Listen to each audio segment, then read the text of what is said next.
Shriram Samarth. 3 August. भगवंताशी एकरूप झाल्यावर सर्व आनंदच आहे. भक्त झाल्यावर माणूस ज्या आनंदात असतो तो आनंद वर्णन करून समजणार नाही. जिथे दुःखच नाही तिथे आनंद हा शब्द तरी सांगायला कोण असणार. अनन्य भक्त व्हावे आणि आनंद पाहावा.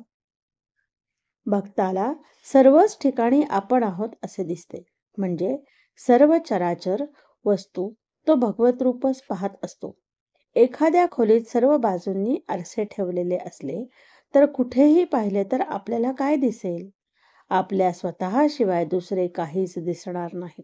म्हणजे सर्व ठिकाणी एकभाव झाला. तिथे दुःखाचे कारणच नाही.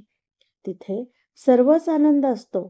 त्याप्रमाणे भक्त भगवंताशी एकरूप झाला तिथे आनंदाशिवाय दुसरे काय असणार.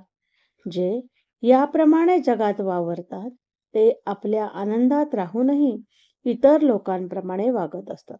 तुकारामांनी अशा स्थितीत राहून लोकांना सन्मार्ग दाखविला. समर्थांनीही ती स्थिती सांभाळून सर्व जगाचा व्यवहार केला आणि इतर लोकांना आपल्या पदाला नेले. आपण कधी त्या आनंदाकडे जाण्याचा मार्ग पाहिलेला नाही.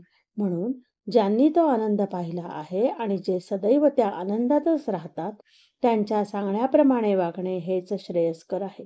म्हणजेच गुरु आज्ञेप्रमाणे वागावे. आपल्याला वाटाड्या भेटला म्हणजे त्याच्यावर विश्वास ठेवून आपण चालतो. त्याप्रमाणे गुरूंच्या वचनावर विश्वास ठेवून आपण वागावे म्हणजे आपले हित होते.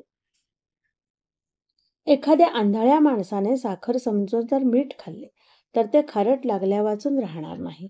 त्याप्रमाणे आनंद मिळेल या कल्पनेने आपण विषयाची संगत धरली पण त्यापासून दुःखच प्राप्त झाले. पुष्कळ वस्तू मिळाल्या तर त्याने पुष्कळ सुख मिळते असे मानले हा भ्रम आहे.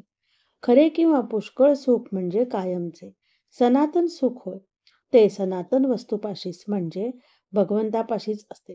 भगवंताचे आपण झाल्यास सुखी होऊ. तोंड गोड करण्यासाठी जशी साखर खावी लागते तसे आनंद प्राप्त होण्यासाठी नाम घ्यावे लागते. आपण प्रपंच दुसऱ्याचाच करतो, आपला करीतच नाही. एखाद्या शेतापेक्षा कुंपणाला जास्त खर्च करावा लागतो. त्याप्रमाणे आपण आपल्या मूळ स्वरूपापेक्षा आपल्या उपाधींची जास्त आरास करतो. आपण सर्व मिळवतो पण सर्व ठेवून जावे लागते. आपल्या फायद्याचे केले तरच आपला प्रपंच. भगवंताचे स्मरण तेवढाच आपला प्रपंच. आपण आईबापांवर, नवरा बायकोवर, मुलांवर, नातेवाईकांवर, शेजारपाजाऱ्यांवर सुखासाठी अवलंबून राहिलो तर सुखी होणार नाही.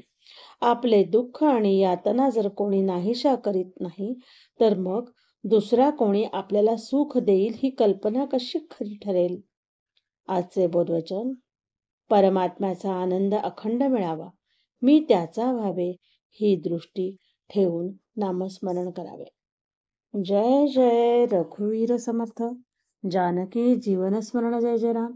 श्रीराम जय राम जय जय राम.